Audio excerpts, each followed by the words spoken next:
Channel. இன்னைக்கு நம்ம பண்ணக்கூடிய ரெசிபி என்னன்னு பார்த்தீங்கன்னா, மார்னிங் டைம்ல சீக்கிரமா செஞ்சு முடிக்கக்கூடிய ஒரு டிஃபன் ரெசிபி. அது மட்டும் இல்லாமல் குழந்தைங்களுக்குலாம் ரொம்பவே பிடிச்சமான பேன் கேக் எப்படி செய்யறதுன்னு பார்க்கலாம் வாங்க.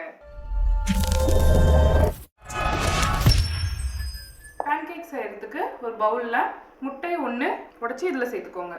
சர்க்கரை 1/4 கப் சேர்த்துட்டு முட்டையும் சர்க்கரையும் ஒரு தடவை நல்லா மிக்ஸ் பண்ணிக்கோங்க. முட்டையும் சர்க்கரையும் இந்த மாதிரி நல்லா மிக்ஸ் பண்ணதுக்கப்புறமா உப்பு 1 பிஞ்ச், 1/4 டேபிள் ஸ்பூனுக்கு குறைவாக சேர்த்துக்கோங்க. பால் 3/4 cup, unsalted butter 2 table spoon, இது ரூம் டெம்பரேச்சரில் இருக்குது, இதை சேர்த்துக்கோங்க. அப்புறமா எண்ணெய் 2 டேபிள் ஸ்பூன், நார்மலாக வீட்டில் யூஸ் பண்ணுற சன்ஃப்ளவர் ஆயில் தான் எடுத்திருக்கேன். வெனிலா எசன்ஸ் 1 டேபிள் ஸ்பூன் எல்லாம் சேர்த்துட்டு ஒரு தடவை நல்லா கலந்து விட்டுருங்க. இந்த மாதிரி நல்லா மிக்ஸ் பண்ணதுக்கப்புறமா இதில் மைதா 250 gram, baking soda 1 table spoon சேர்த்துட்டு இதை நல்லா மிக்ஸ் பண்ணி விடுங்க. ஒரு தோசை மாவு பதத்துக்கு இதை நல்லா மிக்ஸ் பண்ணிக்கோங்க. கட்டிகள் எதுவும் வராத மாதிரி இதை நல்லா மிக்ஸ் பண்ணிக்கோங்க. அவ்வளோதான், பேன் கேக் மாவு ரெடி ஆகிடுச்சு. நல்லா இந்த அளவுக்கு ஸ்மூத்தாக இருக்கணும். இந்த அளவுக்கு கொஞ்சம் தண்ணியாக இருக்கும், கட்டிகள் எதுவும் இல்லாமல் நல்லா கரைச்சாச்சு. அவ்வளோதான், ரெடி. பேன் கேக் செய்கிறதுக்கு இந்த மாதிரி ஒரு பேனை நல்லா சூடு பண்ணிக்கோங்க. நம்ம மிக்ஸ் பண்ணி வச்சுருந்த மாவுலேருந்து ஒரு கரண்டியை எடுத்து அப்படியே இது மேலே விட்டுருங்க. நம்ம எதுவும் ஸ்ப்ரெட் பண்ண வேண்டாம், அப்படியே விட்டுறலாம். ஒரு 2 நிமிஷம் இருக்கட்டும். அடுப்பை மீடியம் ஃப்ளேமுக்கு வச்சுடுங்க. இந்த மாதிரி பபுள்ஸ்லாம் வந்து லைட்டாக உடஞ்சதுக்கப்புறமா இதை திருப்பி போடுங்க. இப்போ கரெக்டாக இருக்கும்.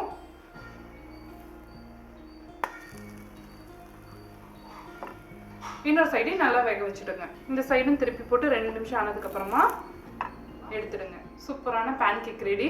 அப்படியே ஒரு பிளேட்டில் வச்சுடுங்க. திருப்பியும் இன்னொரு கரண்டி மாவையும் ஊற்றிக்கோங்க.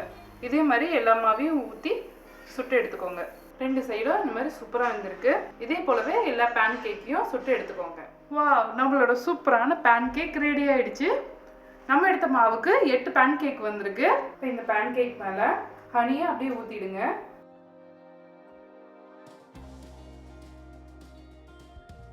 இது மேலே ஒரு பட்டர் வச்சுடுங்க. இங்கே நம்மளுக்கு விருப்பமான ஃப்ரூட்ஸ் வச்சுக்கலாம். ஆக்சுவலாக ஸ்ட்ராபெரிஸ், ப்ளூபெரிஸ் அந்த மாதிரி தான் வைப்பாங்க.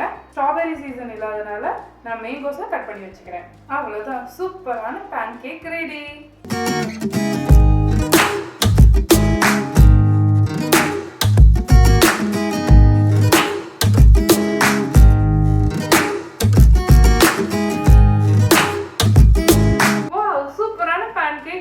ரொம்பவே குறைவான நேரத்தில் ரொம்பவே சீக்கிரமாக செஞ்சு முடிச்சிட்டோம். இனிமேல் மார்னிங் டைம் டிஃபன்னா எந்த குழந்தைங்களும் ஸ்கிப் பண்ணவே மாட்டாங்க.